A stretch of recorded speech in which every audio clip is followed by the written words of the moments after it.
Sailor Tortilla presents Sailor Moon Collectibles News and Reviews. Hey guys, I'm Age, or Sailor Tortilla, and today we're going to review Sailor Moon Crystal episode 36, Act 35. Can we just start off by saying that Neptune won the entire episode because she looked on point in everything she was doing. So right at the beginning, Pharaoh 90 does this really creepy like, oh, laugh. It was really distracting and it reminded me of Wise Man from season 2. So he smashes the Tyron crystal upon realizing that the Silver Imperium crystal has stronger power, but how is that a good idea? Shouldn't you like amass the power from both crystals so you have a lot of power, like extra power? I mean, just because the silver crystal is stronger doesn't mean you need to smash the Tyron crystal. Strategically speaking, this is a very bad idea because if you lose the silver crystal, then you have no Tyron crystal anymore, so I don't understand the logic in that. We know that Sailor Moon is going to persevere, and it's probably Pharaoh 90's fault at this point. Mistress 9 grabs her boob in an awkward like kind of way for no reason. I don't really understand. I have questions. Again, I didn't mention it before. A lot of you were bothered by Neo Queen Serenity's yellow hair. Again, it is yellow. I don't know what's going on. I thought their hair became silver when they had a child. That's a fan theory. This is really inconsistent. Right at the beginning, Sailor Venus devises a plan. You guys go to the basement, we're gonna go to the top. We can do this on our own. Sailor Moon, you go with them. You get along better with them anyway. I love it when Sailor Venus takes charge. She was always in that leadership role in the manga. I like seeing that in season 3. The only thing about Sailor Venus is that when they say her name in Japanese, it sounds like Sailor Penis. The flashback with Dr. Tomoe is so badass. And then you have Kiori Knight blushing as she swears allegiance to Pharaoh 90. I've been thinking about this all season long, and I have to say it. When Pharaoh 90 is talking about vesselization and the hostess, the people who make Twinkies. That's all I think about all the time. I think about Twinkies, ding-dongs. It's been like 9 episodes, and I had to say something. Oh man! Professor Tomoe in the shiny light glasses! It's like an homage to the classic show. I loved him when he was a creeper with those glasses. It's amazing, and I love it. Again, in this episode, they're doing these shadows all over Professor Tomoe's face. It's really awesome. I love it when they do that lighting. This episode, right from the start, was so good. It's very rare that I turn off a show and go, damn, that was a good episode. Even with Game of Thrones lately, it's been kind of whatever. But with Sailor Moon, this was an incredible episode. That dude and his creepy shadows and his glasses, everything was great today. Well, until later on. I'll talk about it. So we've got an origin story for the Witches 5. Their bodies were genetically modified and created in a lab. The Witches 5 did look pretty unique, and I like the fact that, you know, they're creations, therefore they can look like that. It's kind of interesting rather than they just have crazy hair because it's anime. Sailor Pluto in the elevator scene was ready to drop the hottest album of 2016. Okay, we have a moment where Sailor Moon expresses the gravity of the situation and the battle that they're going to get into, and I love it when Usagi talks like this. It shows that she is maturing, she's very human, she admits she's scared. Now, this is my discussion with you guys here. Bravery isn't not being scared of something. And Usagi here shows incredible bravery because it is being scared of something and still doing it. And it's so awesome to see her do that instead of just crying about it. You know, like earlier on she would have, and this is all part of her maturation through the Infinity arc. It's the arc where we see her mature the most in any part of Sailor Moon. I love watching it.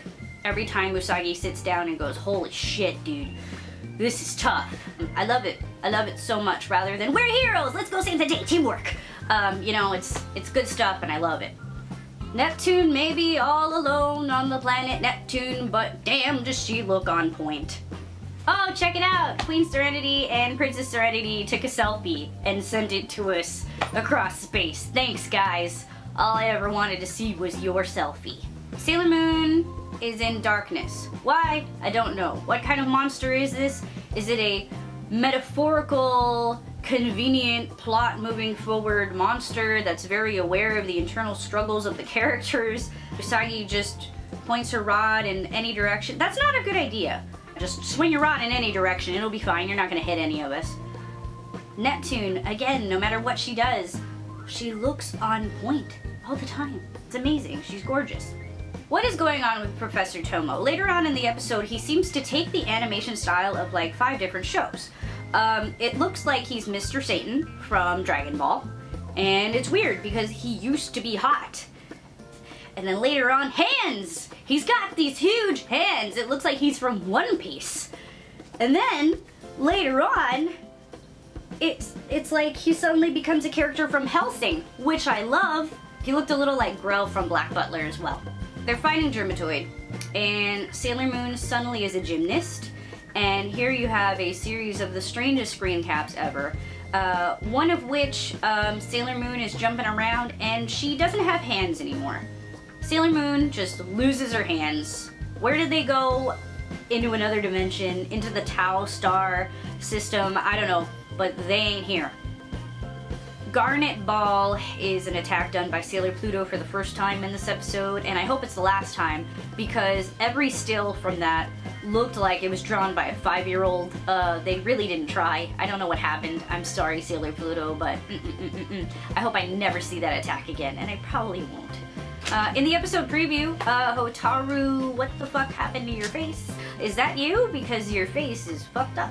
So, that is Sailor Moon episode 36. I thought it was a really good episode, lots of action, a lot of things happened. Interesting character interactions going on there as well with the Outer Senshi. The Inner Senshi kind of, they just say, hey, we got a job to do, we're gonna go do it, we're in charge, until apparently they get wrecked by a ball coming from the basement. I'm pretty sure at this point in the manga they die, but I'm not 100% sure. Sailor Moon does lose her transformation, and I think it's due to them either dying or losing most of their power. I don't remember. I love that this was a Tomoe-centric episode. Professor Tomoe is one of my favorite characters. Despite the fact that I didn't like Sailor Moon S, I really do love Tomoe as an enemy. I love that he's a creeper, and I'm sorry that he's dead. This was a very good episode. I'm happy they came out with it. And a little discussion I had recently with It's Omar. We were talking about whether or not we think the dream arc is going to come immediately following the 13th episode of season 3. And I'm going to go with yes, because in the manga the dream arc starts at the end of the last chapter of the Infinity Arc. So hopefully we're not just looking at 13 episodes this year, we're looking at 26 again. And check out his videos if you haven't, he's really cool.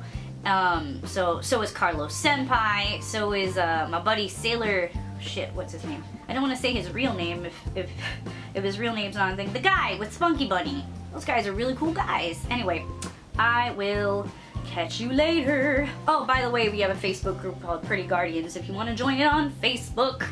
So, I am Sailor Tortilla. Please check out my Instagram, and I'm going to do some product reviews.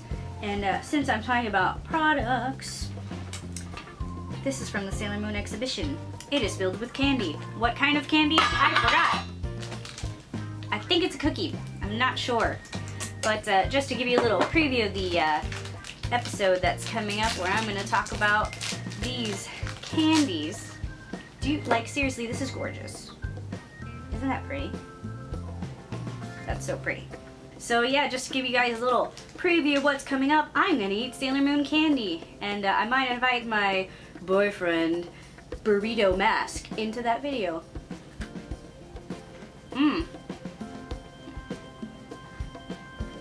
I actually kind of really don't like them, but the tin was worth it. This not so much. I'm actually not going to finish that. Woo! So look forward to that, guys, and I will see you later.